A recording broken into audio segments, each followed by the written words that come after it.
Do you know that scene in Parks and Rec where Ron Swanson says there's no reason for anybody to eat any meals other than breakfast? I think he was onto something.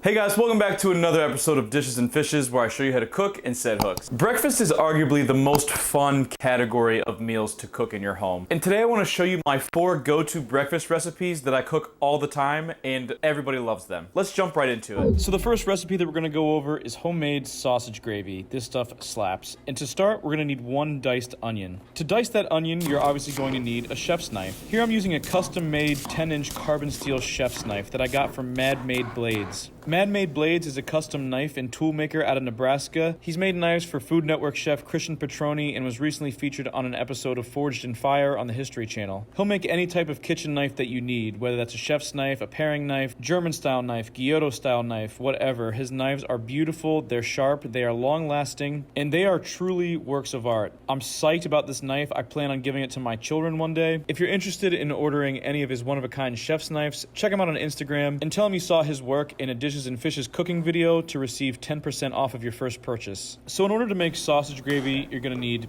sausage, believe it or not. And if you're not making your own sausage, the best you can get for sausage gravy is Jimmy Dean's, not sponsored. It's good. So to start, we're going to put our sausage into a large pan or Dutch oven and break the pieces up with one of those meat smashing tools or a wooden utensil like I'm doing, and just let it kind of hang out. You don't want to mix it too much at the beginning because you want it to develop some brown crust. And once it's browned and cooked the whole way through, we'll go ahead and remove it. To that same pan, we're going to add 4 tablespoons of fat and our diced onion. I'm using half butter and half avocado oil, and then I'm going to season that onion with salt and pepper.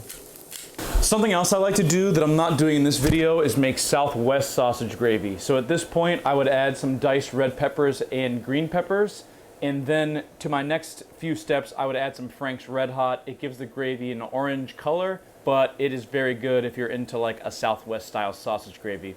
We're going to keep it traditional for this video. So once that onion becomes soft and not caramelized, we want to add back in our cooked sausage. Go ahead and give that a mix until everything is heated through. And then to that mixture, we're going to add 4 tablespoons of flour to make our roux. The 4 tablespoons of fat that you added combined with the sausage fat will make enough roux to thicken the entire gravy. Let that cook for 1 to 2 minutes just to cook the rawness out of the flour. And for this gravy, we're going to need 4 cups of liquid total. So I'm going to start with 2 cups of chicken stock. You can also use 1 if you want this to be creamier. You can play with this ratio a little bit, but I like half chicken stock, half cream. If you want to know how to make the best chicken stock of your life, check out my video on turkey pot pie croquettes. I'm going to bring that chicken stock gravy up to a simmer and whisk it until it is thicker. And once it has been simmering for 5 to 6 minutes and I've whisked everything together, I'm going to add my cream, and I'm going to add 2 cups of milk. Again, you can use 1 cup of chicken stock and 3 cups of milk if you want, as long as you have 4 cups of liquid total. I'm going to bring that up to a simmer and whisk everything together until it starts to thicken and is looking and smelling nice. About 7 to 8 minutes. Right before I serve, I'm going to add 1/4 cup of heavy cream. This is going to give it that added fatty creaminess that I like. And this is pretty much the finished product. Let that come to a simmer one last time and whisk it together, and you're done. You have your sausage gravy. I think sausage gravy is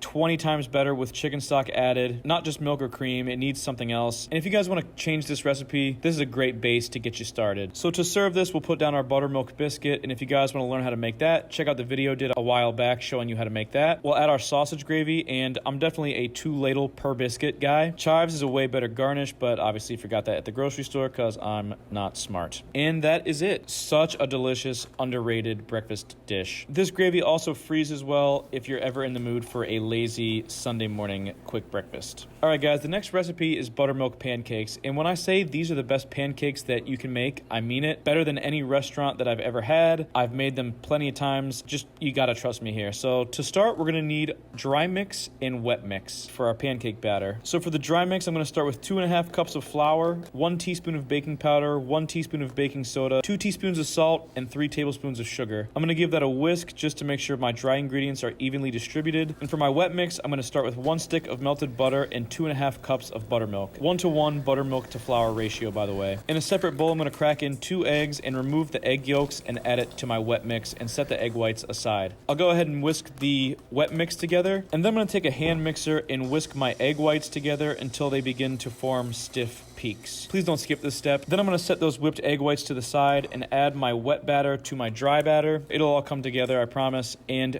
do not whisk this. You have to fold this together. It's okay if it's clumpy. We're also going to mix it one more time after this, but a clumpy pancake dough is better. It's going to sit higher and just have a better texture overall. Liquidy pancakes just kind of are flat and lame. And once the mixture is mostly together, we're going to add our whipped egg whites and fold that together one last time. Again, don't whisk it. Just gently fold it until it is a nice clumpy dough. Should look like this. Nice. So it's time to cook the pancakes, and to do this, we're going to fry them over medium to medium-low heat in butter, because duh. The best vessel to cook these on is a flat-top grill, if you have one. I don't. I have a carbon steel pan and a cast iron pan. Those will work too, but sometimes they get a little too hot, so just watch your heat. I'm also a chocolate chip guy in my pancakes, so after I ladle down my pancake, I'm going to put chocolate chips in there, and then medium-low heat, I'm just going to let that bubble for a while. Obviously, one of the telltale signs of pancakes being cooked is whether they form these little bubbles. What I look for is the edge to start to be golden brown, and when I see it golden brown, I'll give it a little shimmy. And if it slides and jiggles just slightly, I know it's ready to flip. And there's nothing worse than a burnt pancake, I think, in all of mankind. So here's kind of what you're looking for. I'm telling you, the crust on these pancakes is so delectable, and I've never used that word. It's just so crunchy, warm. It's just so good. These are the best pancakes I've ever had. Check it out. Now, believe it or not, I'm gonna make this even better. So on my first pancake, I'm gonna put a little dollop of peanut butter and spread that around. The residual heat from the pancake will make the butter melt instantly and spreadable. Make sure you get that edge to edge. The chocolate and peanut butter in this pancake just absolutely slaps. So I'll go ahead and fry off all my pancakes over medium-low heat. These pancakes are heavy and rich. I'm more of a 2-stack guy. If you're a 3-stack guy, I absolutely respect the heck out of you. Once I have my stack, I'm going to put on some butter followed by some New England maple syrup. Please don't be a chump and use maple flavored corn syrup. You're going to have to use the real thing for this. The maple syrup, the peanut butter, the chocolate, the crust. It's insanely good. All right, now we're going to make my favorite breakfast sandwich. And this is a little bit controversial, but the best vessel for a breakfast sandwich to me is an English muffin. A bagel is second, but I think it tends to be too much bread, and breakfast sandwiches should be about the contents of the sandwich and not the bread so much. So we're going to start by cooking off bacon strips for 2 sandwiches, and those bacon strips I went ahead and cut in half so they are more sandwich size friendly. And I'm going to put those into a cold pan and let the fat render out slowly. Flip them over, and once they're crispy, we should have a nice layer of bacon fat in the pan, and that is going to be essential for our next step. Once I'm at this point, I'll go ahead and remove those onto a paper towel, and then over medium-low to low heat, fry these things slowly. I'm going to try to mop up as much of that bacon fat as possible with the English muffin, and then put down some type of press onto the English muffins. This is essential. If you don't have a press, use a plate or a couple cups. Just make sure that you're pressing them down, because you pressing them down is going to make these English muffins a crispy on one side, soft on the other side, bacon runway of sandwich deliciousness. And to me, this is the best thing to eat breakfast on. For our eggs, we want to cook these eggs over medium to medium low. I don't like brown eggs at all, so these egg whites I want to be white. I'm going to season those with cracked pepper and just let them cook for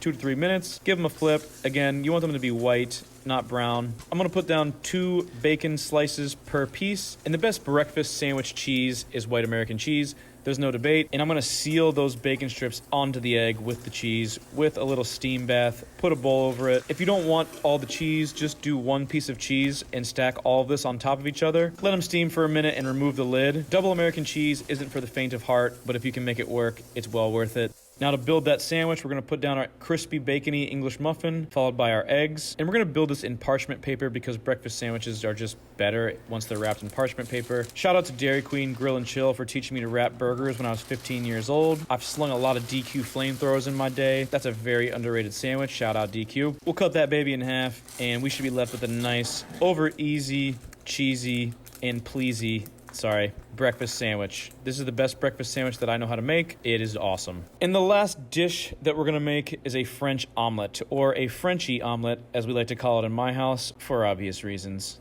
Good boy. Good girl. And to start, we're going to use 2 or 3 eggs and season those with a teaspoon of salt or 2 and 2 to 3 tablespoons of water. That is all you need. This dish is all about technique, and the first important technique is whisking. So when you whisk eggs for an omelet, you'll notice that they stick to the whisk at the beginning. This is not whisked enough. So to make this work, you really got to whisk it until it is bubbling slightly and does not stick to your whisk. So you see how it just kind of loosely runs off the whisk? That's what we're looking for. And you also see the bubbles. We're good to go. A couple quick rules of thumb with French omelets. 1, keep them thin. If you use too many eggs and it gets too thick, it'll turn brown and you won't be able to roll it very nicely. You got to use 2 or 3 eggs max. Keep it thin. 2, keep your toppings at a minimum. If you're going to use toppings, use like a thin slice of white American cheese, a thin slice of ham or prosciutto or something like that. Keep the toppings thin. This isn't about the toppings, it's about the custardy egg and the buttery rolling awesomeness of a Frenchie omelet.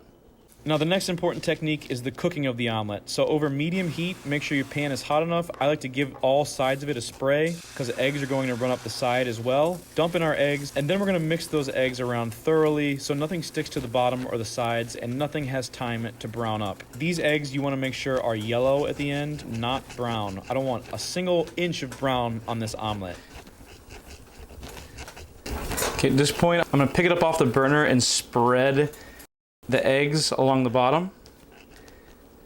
I feel like if you leave it on the burner at this step, sometimes it gets it gets brown.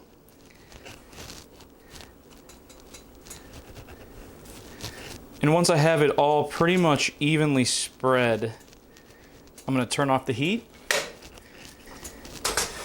And then I'm going to use 2 spatulas and begin to roll it.